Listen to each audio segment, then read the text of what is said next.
Bhinneka Tunggal Ika. Dari kecil kita sudah terbiasa dengan perbedaan.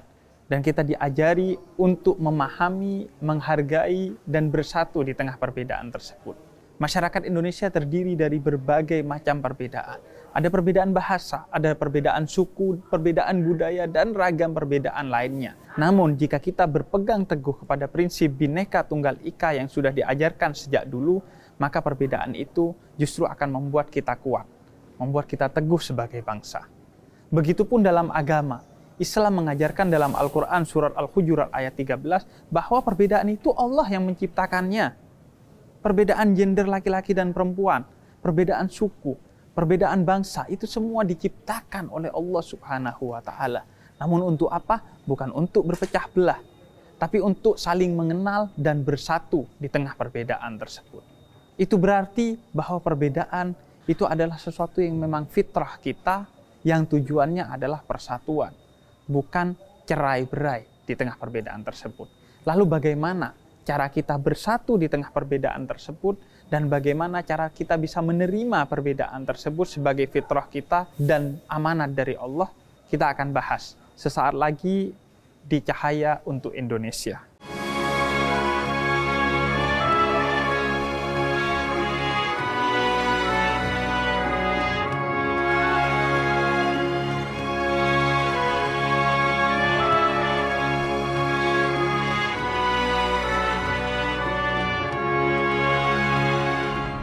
Assalamualaikum warahmatullahi wabarakatuh. Kembali lagi kita di program Cahaya untuk Indonesia di channel YouTube Cahaya untuk Indonesia.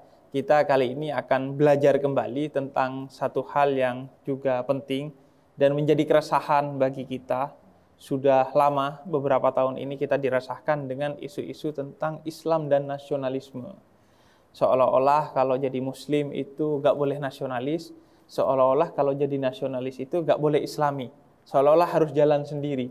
Ini sudah kayak partai, ada partai yang nasionalis, ada partai yang Islami, seolah-olah harus berjalan sendiri-sendiri. Nah, ini kita akan bahas tentunya bersama Habib Jindan bin Naufal bin Salim bin Jindan di yayasan beliau, di Yayasan Al-Fahriyah, dan bersama lagi para santri-santri beliau di sini. Habib, sebelum kita berbicara tentang nasionalisme, kadang orang ini menjadi sulit merasa saudara sebagai sesama orang Indonesia itu karena banyaknya perbedaan, Habib. Ada yang, saya gak mau bersaudara dengan si B karena beda agama. Saya gak mau bersaudara dengan si B karena beda suku. Bahkan saya gak mau saudara dengan si B karena beda pilihan politik. Bahkan kadang beda pengajian, Habib. Dan perbedaan itu jumlahnya besar sekali di Indonesia.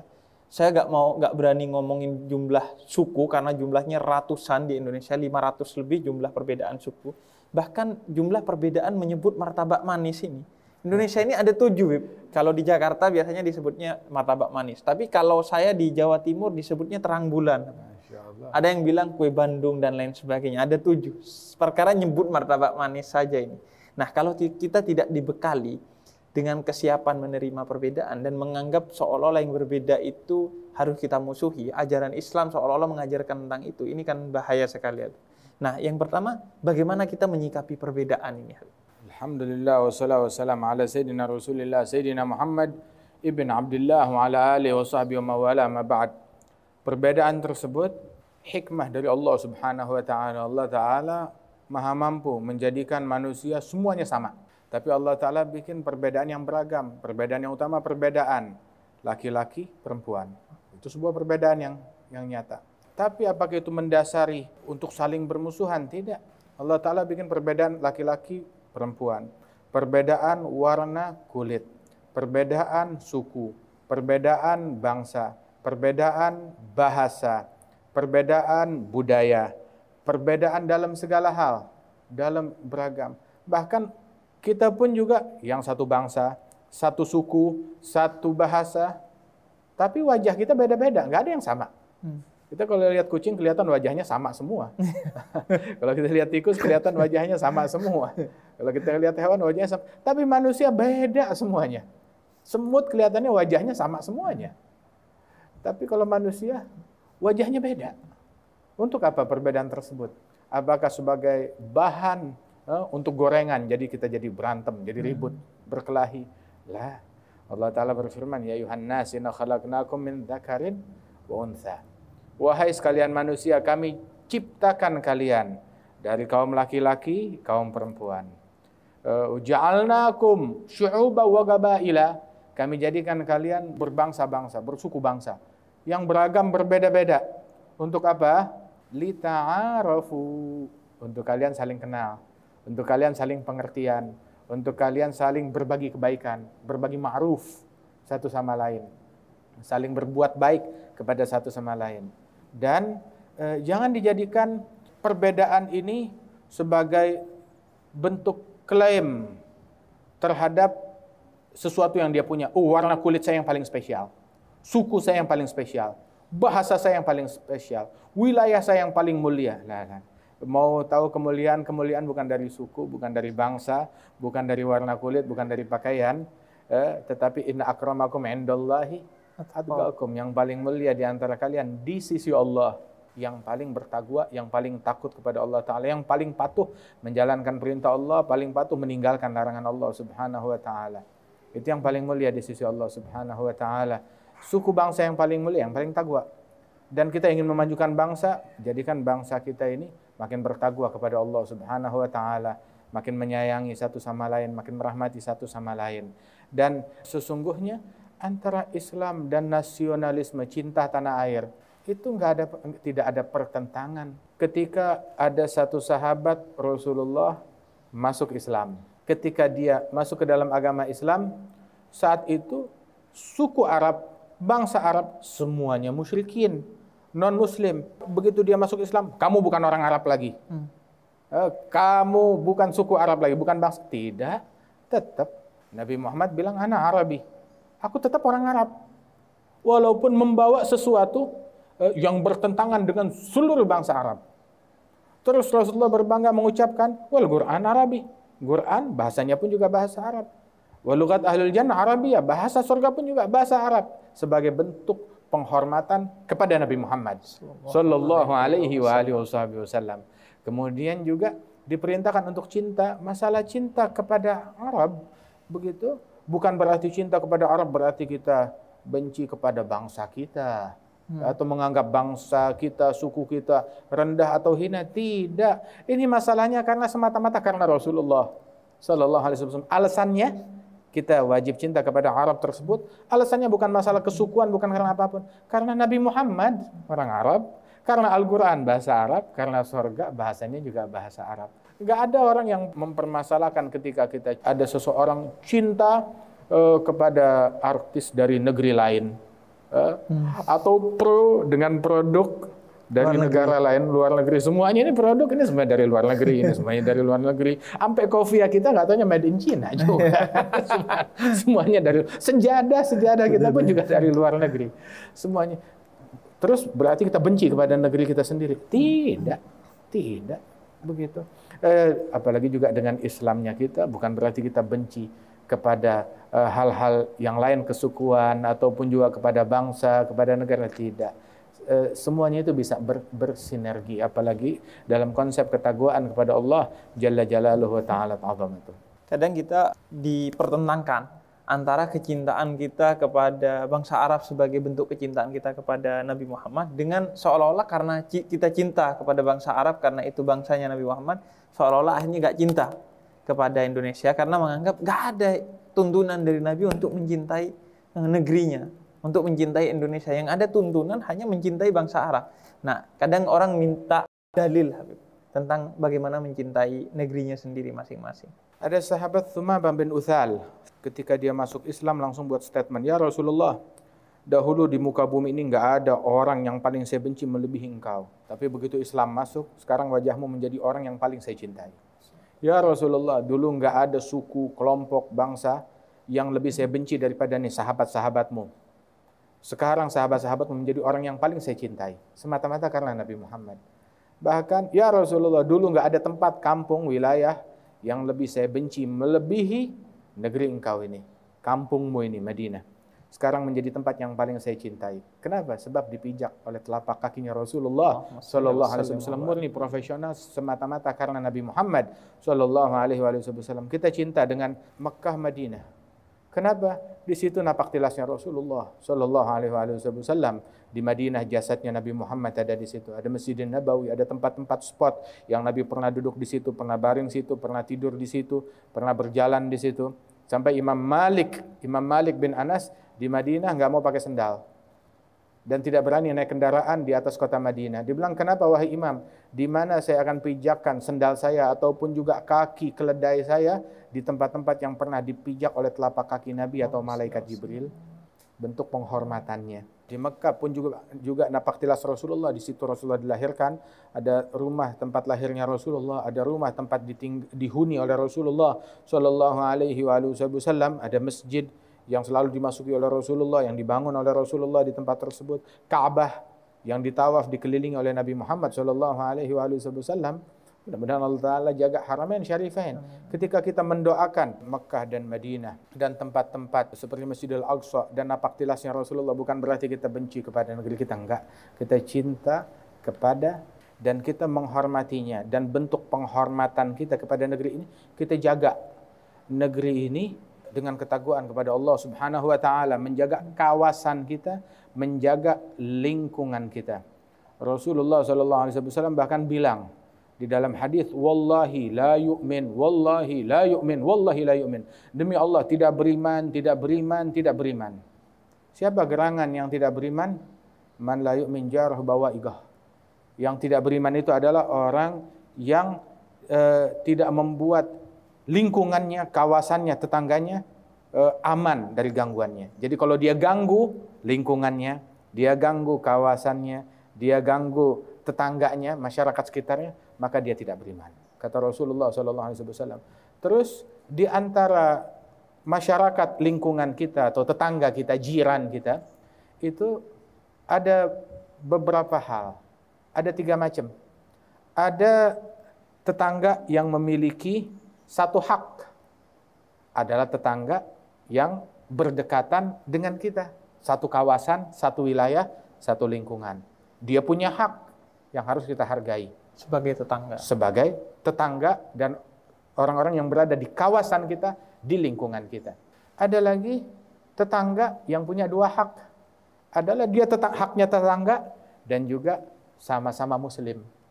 Tetangga dan juga seagama. Dia punya hak juga. Haknya 2. Ada lagi tetangga yang punya 3 hak. Adalah haknya tetangga, haknya sebagai muslim, dan haknya sebagai kerabat dan famili kita. Itu tetangga yang punya 3 hak. Dan rata-rata ini semuanya ini 3 ragam ini ada di dalam negeri kita. Dan persaudaraan itu Sayyidina Umar ibn al-Khattab, beliau bilang kepada Sayyidina Amr ibn al-As, ya, ketika menjabat sebagai gubernur, beliau bilang, ketahuilah bahwasanya manusia, rakyat itu terbagi menjadi beberapa kelompok. Dan kelompok-kelompok yang berbeda tersebut semuanya saudara kita. Yang pertama, saudara kita di dalam seagama. Dan yang kedua, saudara kita sebagai sesama manusia. Itu juga saudara kita. Jadi orang-orang yang ada di dalam lingkungan kita, kawasan kita, mereka saudara kita.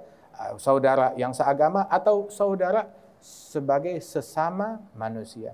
Dan Rasulullah sallallahu alaihi wasallam ketika datang ke Madinah Al-Munawwarah, Nabi bilang dalam bentuk cintanya kepada kawasan yang beliau huni. Beliau bilang, Allahumma ja'al hubbana li Madinah ka hubbina li Makkah au asyad. Ya Allah, jadikan cinta kami ke Madinah ini seperti cinta kami ke kota Mekah atau lebih dahsyat lagi.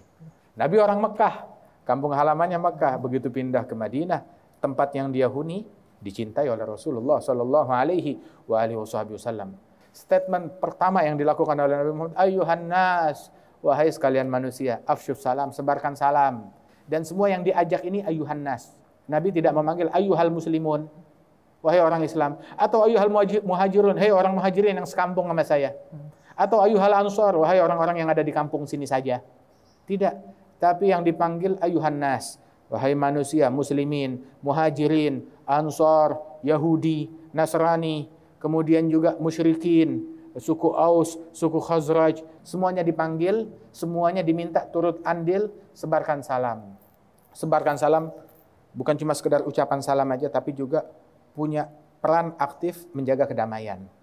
Menjaga kedamaian, memberikan keselamatan, keselamatan di dalam berucap, keselamatan di dalam berbuat, keselamatan di dalam prasangka dan hati. Memberikan keselamatan kepada orang lain, membuat mereka merasa selamat terhadap harta mereka, terhadap darah mereka, terhadap harga diri dan kehormatan mereka, tidak dinodai. Afshu salam, sebarkan salam. Wasilul arham, sambung silaturahmi. Walaupun beda agama, sambung, tetap sambung. Kemudian juga wa atimu ta'am, kasih makan orang, yang muslim maupun yang non muslim. Bahkan tawanan perang dijamu di Madinah dengan jamuan yang paling terenak, yang paling termewah yang dimiliki oleh orang Madinah. Tanyakan orang yang bilang hak asasi manusia, hak asasi wanita, hak asasi anak, hak asasi hewan dan binatang, apa yang mereka lakukan terhadap tawanan? Belum ada Guantanamo, belum ada apa waktu itu. Subhanallah, Islam yang mengajarkan kemanusiaan. Tawanan perang di Madinah dijamu, perjamuan seperti tamu besar. Akhlaknya Rasulullah sallallahu alaihi wasallam, at'imut ta'am, kasih makan semua orang. Shallu bil-lail wan nasu niyam, salat di malam hari ketika manusia tidur. Ini khususnya kaum muslimin sebagai bentuk dakwahnya Rasulullah sallallahu alaihi wasallam menjaga stabilitas negeri. Ada satu orang datang, ya Rasulullah, di kampung saya ada wanita. Kenapa wanita tersebut istimewa? Tagumul lail tasumun nahar. Kerjaannya kalau malam tahajud non-stop. Bangun malam non-stop, salat mulu.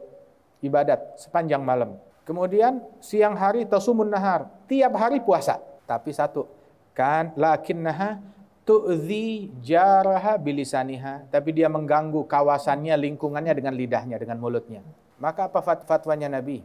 Kamu jangan mudah tergiur, terpukau melihat wow, salatnya, ibadatnya, ataupun juga puasanya. Tapi lihat dulu muamalahnya kepada lingkungan seperti apa. Nabi bilang, orang tersebut yang katanya puasa setiap hari, tahajud sepanjang malam non-stop, tapi mengganggu kawasan dan lingkungan dengan mulutnya, Nabi bilang, la khaira fiha hiya finnar. Ini orang tidak ada baiknya sama sekali, dia di neraka, kata Rasulullah. Salatnya gugur, habis semuanya. Ketika dia tidak pandai menjaga kawasannya dan lingkungannya. Jadi bukan hanya mencintai dan menjaga stabilitas bangsanya, bahkan kampungnya, bahkan sekedar tetangganya pun kata Nabi harus dijaga dengan baik. Rasa aman itu begitu, sebab rasa aman itu nikmat yang jarang disyukuri oleh orang-orang dan baru berasa kalau sudah kehilangan. Kita sekarang jalan siang hari, malam hari, subuh aman, tenang, nggak takut apapun. Nikmat dari Allah Subhanahu wa taala. Tanya negeri-negeri yang lain, bahkan di negara-negara Timur Tengah, mereka nggak aman, bahkan untuk ke masjid pun tidak aman. Di rumah pun tidak aman. Tidur di malam hari khawatir. Setiap ada bunyi sesuatu mereka ketakutan, mereka khawatir. Negeri kita sudah aman, sudah enak, dan kita wajib syukuri, jaga stabilitas dan keamanan negeri ini dengan persaudaraan kita. Nabi Muhammad SAW ramah kepada semua orang, bahkan kepada orang-orang non-muslim, apalagi terhadap orang Islam. Itu orang yang non-muslim, ada Yahudi yang kerja di rumahnya Rasulullah SAW. Pemuda Yahudi kerja di rumahnya Rasulullah dan dibiarkan oleh Nabi Muhammad, dia bantu-bantu di rumah. Kemudian waktu dia sakit, Rasul menjenguk dia. Nabi datang ke orang Yahudi, datang menjenguk orang Yahudi. Nah, kita sekarang orang Islam kalau ada sakit, ngapain ditengokin? Dia beda partai sama kita. Jangankan sakit, mati aja jangan disolatin, beda partai, beda coblosan. Na'udzubillah min dzalik. Nabi Muhammad orang Yahudi sakit dijenguk. Ini Yahudi yang bantu-bantu di rumahnya Rasulullah. Kemudian melihat ini orang sudah mau meninggal dalam keadaan sekarat, Nabi bilang, ucap la ilaha illallah, aku menjadi saksimu. Dibilang dia beriman. Dengan persetujuan dari orang tuanya, dia masuk Islam dan Nabi Muhammad bergembira. Ini Nabi yang cinta kepada Yahudi, yang khidmat di rumahnya Nabi. Ada lagi satu Yahudi yang kerjaannya selalu meludah di hadapan Rasulullah kalau Rasulullah lewat di depan rumahnya. Dia menunjukkan kebencian. Begitu sekali Nabi lewat, nggak ada nih orang, nggak ada yang mendengus, nggak ada yang bengis, nggak ada yang marah-marah, nggak ada yang meludah. Nabi merasa kehilangan, mana orang tersebut? Sakit di dalam. Begitu. Saya mau ketemu, saya mau jenguk dia. Dijenguk oleh Rasulullah, itu orang nangis. Bilang, teman-teman saya yang ngomporin saya, yang manasin saya untuk membenci engkau, belum ada satupun yang menjenguk saya. Engkau menjadi orang pertama yang menjenguk saya. Langsung masuk Islam. Melihat akhlaknya Nabi besar Muhammad sallallahu alaihi wasallam. Ini dengan yang beda agama. Bahkan juga di Madinah, Yahudi banyak melakukan pengkhianatan. Ada yang dihukum, ada yang dieksekusi, ada juga yang dipindahkan, direlokasi, ada juga yang tetap ada di Madinah, yang mana mereka yang jujur, amanah, tidak berkhianat, dan mereka tetap diizinkan bertransaksi. Rasul nggak melarang, jangan transaksi dengan mereka. Nabi sampai meninggal melakukan transaksi dengan orang Yahudi, itu baju perangnya digadaikan ke orang Yahudi. Maknanya waktu Nabi meninggal, di Madinah ada orang Yahudi, dan mereka diizinkan untuk bertransaksi, dan Rasulullah melakukan transaksi dengan mereka.